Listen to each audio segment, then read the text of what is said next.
Vi la escena por accidente, como si la casa quisiera delatarnos en el mismo momento en que mis manos buscaban las llaves en el bolso. Era una tarde de otoño, la luz se colaba en filamentos dorados por la ventana del salón, y en ese rincón mi marido yacía encorvado contra otra mujer, riendo con la descarnada complicidad de los que rompen promesas por costumbre. Mi corazón se me hizo un puño frío. No se trataba solo del acto, era la carrera lenta, calculada, con que habían ido apartando de mí los pequeños gestos que yo había creído compartidos, la taza de café a las 8, la mano en la nuca cuando hacía frío, las pequeñas mentiras que parecen tiernas hasta que descubres que eran rutina para dos personajes distintos. Me quedé quieta en el umbral, viendo pasar mi vida en escenas desordenadas, el vestido que compré para nuestro aniversario, la cena en la que fingimos reír, los silencios que acostumbré a rellenar con paciencia. Todo parecía un guión escrito por alguien que había decidido cambiar de actores sin avisarme. Sentí, por primera vez en años, un deseo feroz de reclamar mi lugar, no con súplicas, no con reproches, sino con un gesto que devolviera el daño en la misma moneda y me restituyera, aunque fuera por un instante, la sensación de elegir. No fue ira lo primero que me invadió, sino una curiosidad amarga, como se siente ser mirado y deseado por alguien que no conoces. ¿Cómo recuperar la propiedad de mi cuerpo, de mi corazón, del rumor propio que a veces se apaga por la rutina? Pensé en justicia, en azar, en la delgada línea entre venganza y liberación. No quería hacer daño gratuito, quería recordar que existía fuera de la casa, fuera de los papeles que otros me asignaban. Quería sentir, simplemente, que todavía había un pulso que respondía. Decidí, sin ceremonias, que la respuesta no debía encontrarla en confrontaciones ni en escándalos. Necesitaba algo íntimo, una pequeña revolución sin testigos. Si él había elegido traicionarme con la ligereza de quien colecciona afectos, yo me permitiría la misma libertad, no para ser igual a él, sino para reencontrarme. Y así, con la cabeza zumbando por un millón de posibilidades, escribí un mensaje a un número viejo que había quedado guardado en mi teléfono desde una época en la que todavía me sentía atrevida. No sabía si respondería. No sabía si aquello sería dulce venganza o un error que me devorara. Solo sabía que necesitaba movimiento, y mi cuerpo, obstinado, reclamaba una prueba. Cerré la puerta sin ruidos. Caminé por la acera sintiendo el peso del mundo en la espalda y una extraña liviandad en el pecho. Pensé en mi madre, en sus manos que habían trabajado y cosido silencios, pensé en mi juventud, en los besos fugaces y las promesas que se desvanecen como humo. Entre la memoria y el deseo se abrió una rendija de posibilidades, y la crucé con la determinación de una mujer que ha aprendido a no pedir permiso para existir. Cuando llegaron las respuestas, fueron cortas, prudentes. Tú, decía uno. Sí, respondí. No había necesidad de nombres. Solo un café en un lugar neutro, gente pasando, risas que no pertenecían a ninguno de nosotros. Prometí, en silencio, no buscar consuelo en lo que siguiera, quería algo claro, tangible, que me recordara mi valor. La traición que había presenciado no me convertiría en su eco. Iba a escribir mi propia página. El café estaba lleno de conversaciones ajenas. Lo miré a los ojos por primera vez y vi a un hombre que no intentaba ser joven, que no buscaba heroísmo. Tenía arrugas que contaban historias y una mirada que no se sentía herida por la vida, solo curiosa. Hablamos de trivialidades, el tiempo, la música que nos había marcado, la ciudad en la que crecimos. Pero había una honestidad en su voz que me desarmó, no estaba ahí para juzgar ni para curar, estaba ahí para reconocernos como personas que aún podían sorprenderse. Y en esa simple presencia descubrí algo más peligroso que la venganza, el deseo de ser vista. Al despedirnos, no hubo promesas solemnes ni escenas cinematográficas. Si hubo una invitación tranquila, casi tímida, si quieres, podemos vernos otra vez. Asentí con más seguridad de la que sentía en mi interior. No sabía si lo que estaba por venir sería redentor o destructivo. Solo sabía que mis pasos ya no volvían directos a la casa donde lo había visto con otra. Había tomado una ruta lateral, una calle que olía a futuro, y por primera vez después de mucho, me parecía posible respirar. La segunda vez que nos vimos no hubo espectáculos, pero sí confesiones. Nos encontramos en un parque donde los bancos narran historias de generaciones. El hombre, que se llamaba Andrés, Traía un libro bajo el brazo y una sonrisa que no pretendía. Caminamos despacio, como si fuese obligatorio aprender a leer el ritmo del otro, y entre palabra y palabra fui sintiendo como mi decisión de vengarme se desdibujaba y se convertía en una elección más compleja, la de permitirme placer sin culpa, la de reclamar instantes propios. Andrés tenía un tacto respetuoso. No buscó conquistarme con prisa ni con palabras rimbombantes. Me escuchó cuando hablé de la escena que había presenciado, no minimizó mi dolor, pero tampoco lo convirtió en bandera. Le hablé del ruido que sentía dentro, de la rabia que se mezclaba con la curiosidad, de la soledad que había aprendido a disfrazar como calma. Él me contó de pérdidas pequeñas y silencios grandes, de viajes que empezó solo pero que terminó compartiendo con extraños. Hablamos de huellas y de costumbres, y en cada confesión mi coraza parecía aflojar. Esa noche no fue la de una traición por réplica, fue la de un encuentro que, precisamente por su calma, se volvió intenso. Hubo un momento en que nuestras manos se buscaron sin la teatralidad de la venganza, simplemente para comprobar que el contacto existía y que todavía podíamos sorprendernos. Sentí la electricidad de lo inesperado, un calor que no pedía racionalizaciones, solo presencia. Me di permiso para disfrutar sin etiquetarlo. No era una revancha con dramatismo, sino una afirmación, mi cuerpo volvía a ser mío en el acto de decidir.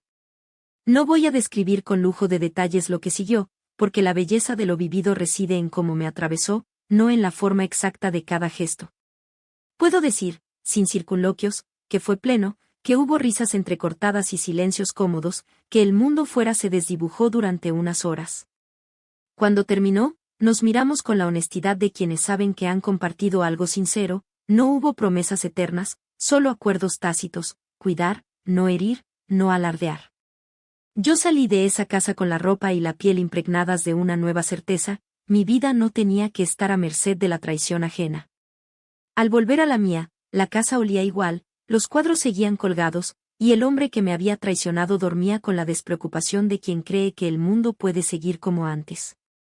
Sentí un temblor extraño, no rencor, no plenitud absoluta, algo intermedio que llamaría libertad. Esa libertad no venía envuelta en triunfos ostentosos, sino en la simple tranquilidad de saber que podía decidir por mí misma. Pero la vida tiene una manera de cruzar caminos. No contaba con que el secreto, como todas las cosas que se sostienen en el filo, comenzara a aligerarse. Las miradas en la mesa, los mensajes que quedaron por leer, una sombra de sospecha que él no intentó ocultar cuando, una tarde, me habló con la voz fría de quien pide explicaciones sin saberlas. No hubo gritos. Solo un silencio espeso y dos cuerpos sentados frente a frente intentando calibrar el daño. Le dije la verdad, porque la mentira habría sido otro peso que no estaba dispuesta a cargar.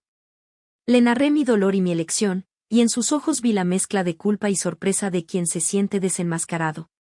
Lo que siguió fue menos romántico de lo que imaginé, discusiones, reproches, el esfuerzo por entender si lo nuestro podía recomponerse. Yo no buscaba venganza ni escarmiento, buscaba respeto y posibilidad de ser vista. Él, por su parte, enfrentaba la elección de reparar o perder. No fue sencillo. Pero en el intercambio encontré una nueva conexión con mi propia voz, podía hablar y exigir, podía dejar de disimular por comodidad. En medio de esa tormenta, una cosa quedó clara, la intimidad que tuve con Andrés no era un arma para herir, sino una lección para recordar que yo también tenía derecho a buscar placer y compañía. No había en mi deseo de humillar, solo la necesidad de no ser invisible. Y esa lección, delicada y cruda, me empujó a mirar hacia adelante con una mezcla de cautela y esperanza. La tercera parte de la historia es la de las decisiones que cambian la forma en que nos contamos a nosotros mismos. Después de la confrontación vino la calma relativa, esa que permite oír la propia respiración sin que el juicio ajeno la ahogue. Andrés y yo mantuvimos una relación sin máscaras, encuentros sin promesas y conversaciones que se volvían más profundas. No era amor al modo de las novelas, era una afinidad que me enseñaba a reír de nuevo, a reconocer el placer sin culpa. Con él, aprendí que la ternura también puede ser revulsiva y que el cuerpo tiene memoria de placer que no necesita justificaciones. Con mi marido hubo intentos de reconstrucción.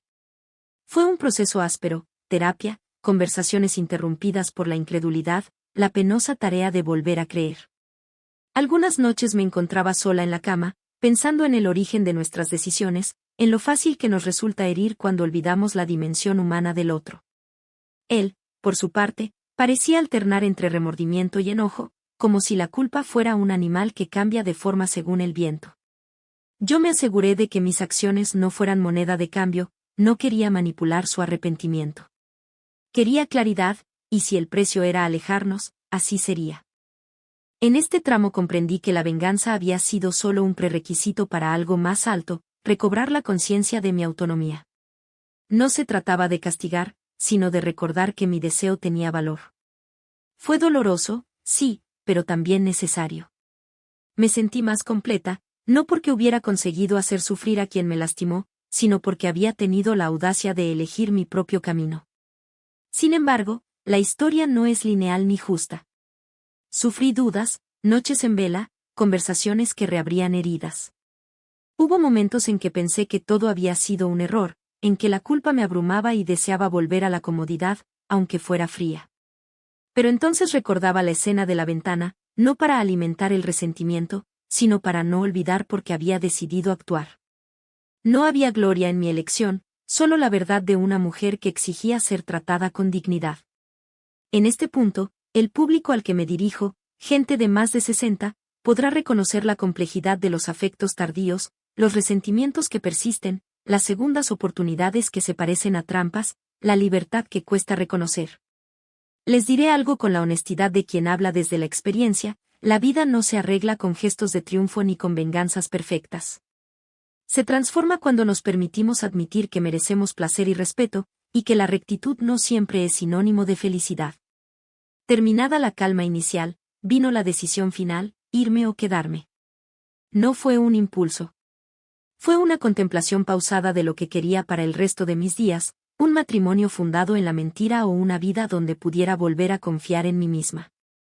Elegí, sí, elegí, ponerme a salvo de la rutina que nos mataba lentamente. No lo hice por vanagloria, ni por desafío público, sino porque entendí que mi edad no me obliga a soportar faltas que me consumen. Quería paz, y esa búsqueda me llevó a tomar decisiones que, aunque dolorosas, me devolvieron el control.